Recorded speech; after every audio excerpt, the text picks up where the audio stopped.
Hello, everyone. I hope you are all having a blessed Sabbath. I have been noticing many comments from all of you, and I've seen that the views for my videos have grown tremendously on my videos that I have been posting every week since I first started. So I do want to thank you all for your continued support, and please continue to share my videos if it does give you more strength and gives you more hope that we have to stay united in our faith in our Lord. Then please continue to share those videos. Continue to watch my videos if it gives you comfort and solace.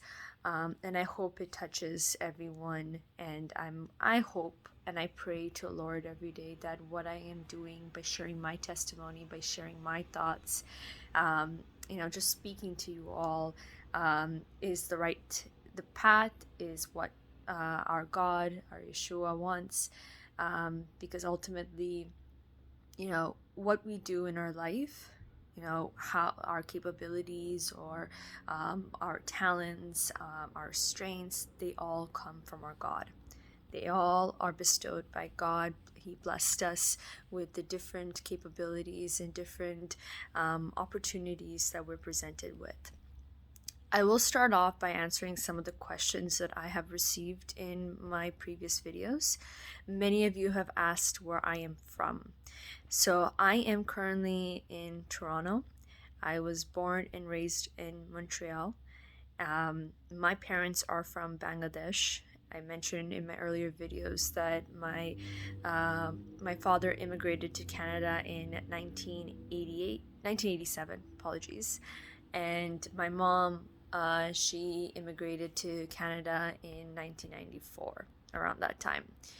And around that time, for my parents, it was definitely a difficult move. If you think about it, for any of our brothers and sisters that have parents or even themselves that have immigrated to a different country, your your journey in a new country is always difficult.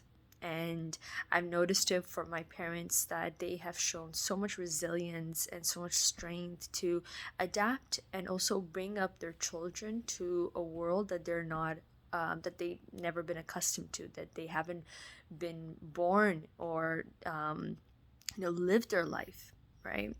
So for my parents to come to a new country, to start a new journey, build a life, build a family, uh, that is something that takes a lot of courage and strength. And I know that they don't believe in our Lord, or till this day, my parents don't know that I am now I've now converted to 7-day Adventist, right? But I still see that for since the beginning, our God has been looking after them, looking after all our parents and all of us who believe in Him. Even when I didn't know, I feel like God had His hand over my family. I don't know if I mentioned this in my previous videos, but I mentioned that I have siblings. I have 3 younger brothers, so we are, siblings of 4. And my immediate brother after me, I am the oldest. My immediate brother after me has been diagnosed with severe autism and Down syndrome. And he, when he was born, everything was normal, and there were no abnormalities or no issues. But 6 months afterwards, his doctors and physicians noticed that there were some abnormalities with his brain functions, but also how he's functioning. There's certain development that they assess as the child grows in those stages, especially when they are, just a baby. So they were able to identify it. Later on, as I studied into this, I realized that, the world is very evil. Even though my brother wasn't born with abnormalities, but there is this whole controversy about vaccines.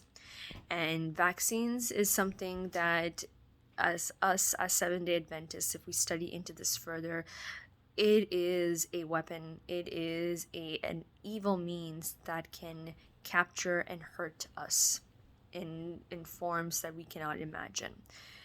We know that babies at a young age, right, they have multiple vaccines that they are to take, or the physician will suggest that they take, right?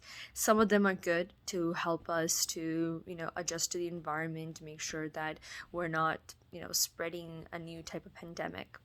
But then you have others that make you question, right? And so my brother, when I don't know which vaccine it is. I asked my mom about it. She can't remember. We don't have the vaccine booklets anymore because we have now grown over that age, right? And, at 6 months, he did take a vaccine. They gave him a vaccine. But then after a while, they noticed that, he started, like, they saw changes in how he was reacting and how he was developing ultimately, right? And so when the physician saw that, that's when they had diagnosed him with severe autism. He's now 25 years old, and as of today, he's not able to eat, you know, dress, or do anything on his own, right? My mom and my dad, both of them, like, they're now older, but till this day, I see them every day where they get him out of the bed, take him to the bathroom, shower him, brush his teeth, feed him, dress him. He goes to an adult school, but for special needs. And he can't talk. He's not able to stand on his own, or walk on his own. He cannot comprehend. He obviously recognizes his immediate family members, right? Myself, my brothers, his teachers, he'll recognize. But, when you see a grown adult at the age of 25, he can't do things on his own. You know that when the time comes, when we get to the end times, he has secured a place in heaven, right? Because he's had such a difficult life, and I pray the same for my parents too, that have led such a difficult life, looking after him and doing their best.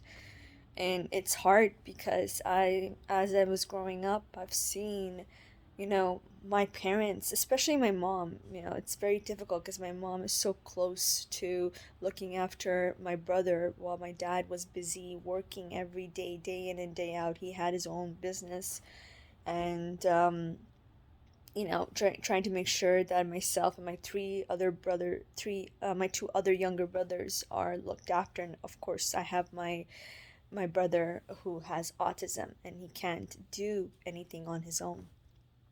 So it's been a very difficult, you can say, childhood, but growing up, and even now it's still difficult.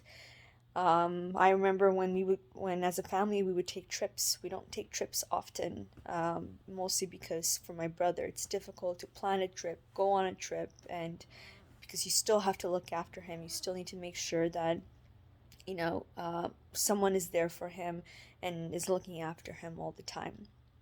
And I know when we would have to go public with my mom and my brother, and at times my mom would get so embarrassed when my brother would just start screaming out of nowhere, and start blabbering. Like, he'll say things, but they're not, comprehensible. But she would get embarrassed and she would try to shush him, she would get angry. So I've seen that side of her, and I've always wondered, like, why are you embarrassed? Why are you so angry? This is not your fault, right? This is not my brother's fault. We live in a world that is completely evil, run by evil people. It's Satan's ways of infiltrating in every means to cause grief, suffer, and harm to people, to God's people, to be specific. And in situations like this is where I have to turn my um, turn towards Lord to strengthen my faith and understand that you know he sees all this. He knows the pain, he knows the suffering that we're going through. And in fact, I look at it from one aspect. We can look at all the people in this world who are struggling, who are facing death every day. If you look at the situation in Gaza, but if you look at the situation in Ukraine not too long ago, but every day in general, whether it's in Canada, United States, or any other or developing countries, we are the world is losing that touch of grace that we had for our Lord. And if we think it was bad before, it's getting a lot worse now. And so I look at it, it's not something easy to talk about, right? It, it, it's a personal battle I have too, because I'm always thinking about him. I'm always thinking about my parents, but at the same time, I'm always praying, right? I'm always praying, and I know that God is looking after them. My rest of my family live in Montreal, and I'm here in Toronto. So it breaks my heart every time when I go and see my brother, right?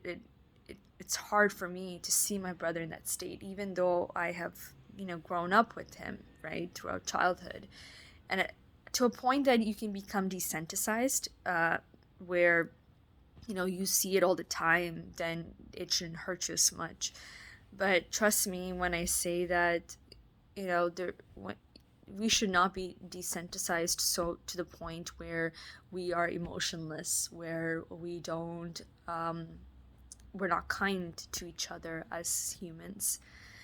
And so with my brother, I ask all of you, if you do watch my video, to please continue to pray for him. And I hope that especially for my parents who have gone through so much tribulations for my brother, but raising 4 children all together, and we are living a very comfortable life, but at the same time we still deal with these struggles every single day. So I pray every day. I do my best to pray as much as I can with sincerity, that he continues to look after my family, look after my brother. I know that in my previous videos I have shared about the battles, but challenges with my parents, and especially my mom, that it has not been easy. And of course, I had mentioned in my last video that I do have an anger problem.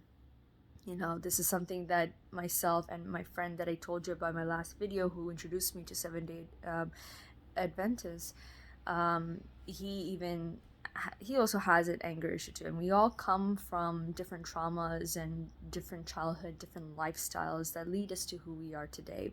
But that's not an excuse for having anger issues, or not being able to control our anger or emotions, right? And we come with a lot of trauma, but it's a lot of work that we need to do for ourselves. And I pray to Lord that he continues to have his hand over my head, and continue to give me that wisdom, give me the strength to continue to do better each day. Many of you are very thoughtful in your comments that said to me that I kept saying that I'm not perfect, right? And it's a reality. As humans, we are not perfect, right? At the time of creation, when God created Adam and Eve, they were perfect. They were perfect as image. They were completely perfect. But when they had strayed from that path, and they chose to listen to the serpent, who was Satan, over God, this is where our sinful nature came from, right? And as we go through generations and generations as God's people, we our sinful nature tends to overpower us. But this is where we need to conquer our faith in. We need to strengthen and continue to study the Bible, continue to lead the life that our God has commanded. We have a Bible that gives us the examples of various tests and tribulations that our prophets, our we look with Abraham, we look at Isaac, we look at everyone that's gone through tests of faith and how they were able to overcome it or they were not able to. And I'm currently studying the book of Exodus more in detail. I'm currently watching a series where that does talk about that the book of Exodus. And what was very interesting is that despite the fact that God has thrown in 10 plagues against Egypt, the Egyptians, right? And God's people, the Hebrews, saw all these tests and all these plagues and all these miracles that God has done. And most importantly, he took the Hebrews out from Egypt, no longer bounded by slavery with the Egyptians, by the Pharaoh, and are able to lead a life of freedom in the faith of God.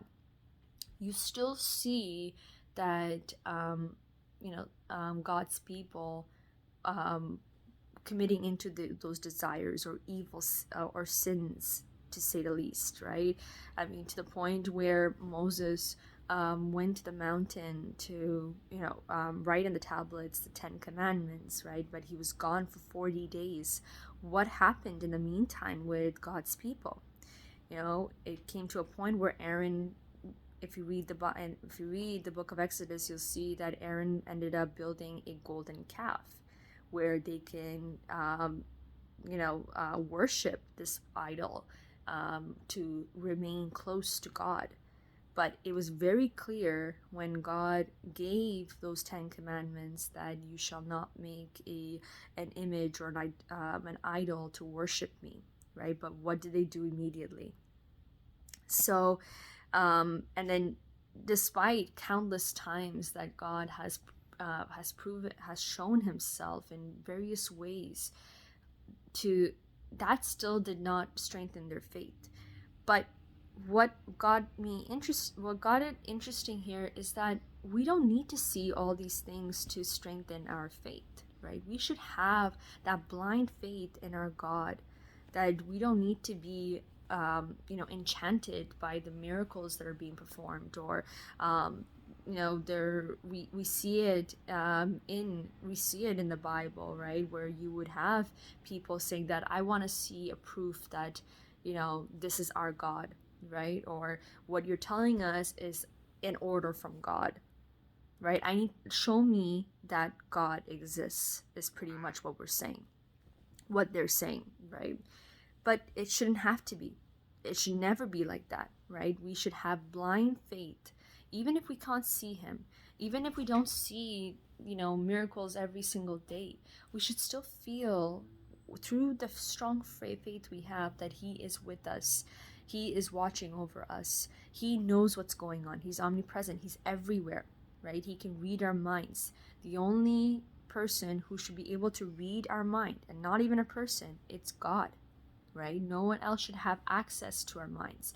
Mrs. White, just transgressing a little bit here, Mrs. White had mentioned that don't go to psychiatrists or psychologists to diagnose any type of mental or any disorders we have. The minute you give access to them, they take over your minds, and at this point you are leading a path that is further away from the truth, further away from God, right? But going back to the point here, it's that we should have that blind faith. We should have that trust that he's always there. We may not see it every day. We see a lot of suffering throughout the days, right? Some people will ask, right, like, how can God see all the suffering and death that we are seeing every day now, right? But this comes to a point where both all of us know that the end times, the final conflict, right, is coming, right? We see it in the great controversy, what's going to happen at the end times. We are going to have a division of people who will continue to, not be on God's path, will choose to disobey that authority.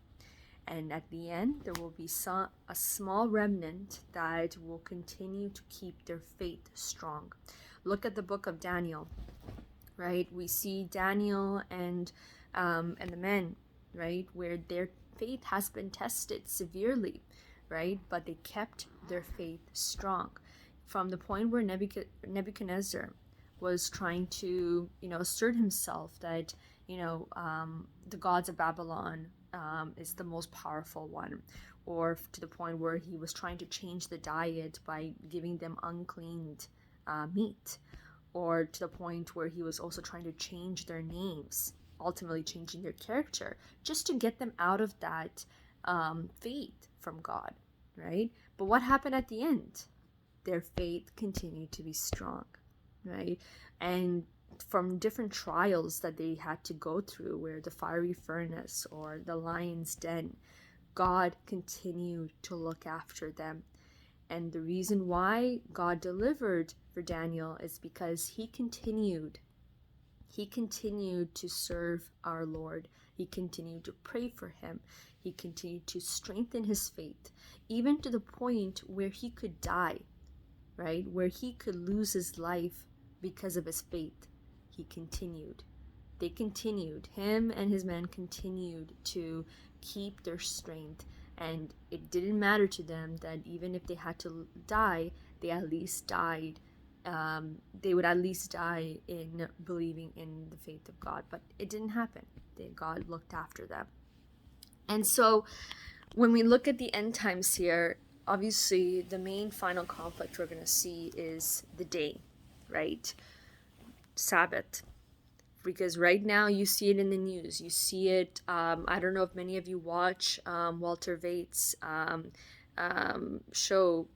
He has a series called The Clash of Minds. Even his son and Martin Smith's nephew too, Marlou Smith, they have their series, and I'll talk more about it. And if you have any questions about it, definitely go check them out. They're on YouTube, called Clash of Minds. And Walter Vate and Martin Smith talk about the today's controversies, today's conflicts that's leading to the end times. And so it's interesting when we see all this, is that we're going to go through a similar test, right? For Adam and Eve, the test was through the tree, right? God was testing, right? God, and we see this as a test where at the end of the day, we're going to see who is on which side, which authority are we going to respect, right? Obviously, Adam and Eve, ultimately, that test failed for them. Similarly, the different tests we see in the Bible, we're going to go through a similar test, and our test will revolve around the date, which day we observe Sabbath. The question that I have all for you is, why do we observe Sabbath on this specific day, right? What is the Sabbath? As Seventh-day Adventists, we should know what is Sabbath, why do we observe it, how we observe Sabbath, right? And for Sabbath, the simple answer, and of course we can go into great detail about it, is that this is the day where we memorialize the day when God has created this world. It's to commemorate the creation by God. He has labored 6 days in creating this world, and the seventh day he rested, where he used this day as a holy day to commemorate and appreciate the creation he has made. This world is beautiful. Okay, we can all agree that this world is beautiful, but we can only imagine how beautiful this world would have been when God first created, right? After 6 days. We can only imagine how beautiful it was, but obviously, as the years go by, as we become more corrupt, right, as we start to lose our faith from God, we see that the world has become to the state that we're seeing today. It's not as beautiful. It's not as peaceful, and you see people happy walking down the streets, or if we don't have peaceful days, you're seeing different parts of the world that are currently in wars. So the world has changed so much, but not for the better, right? It is high time for us that we continue to strengthen this faith. We continue to stay on top with our God's words, and continue to strengthen our faith. Continue to study as much as possible. I know I'm trying my best, and I will say I'm not perfect, right? I'm not a perfect 7-day Adventist, and I'm sure all of you have that humble opinion too. For ourselves, we are not perfect.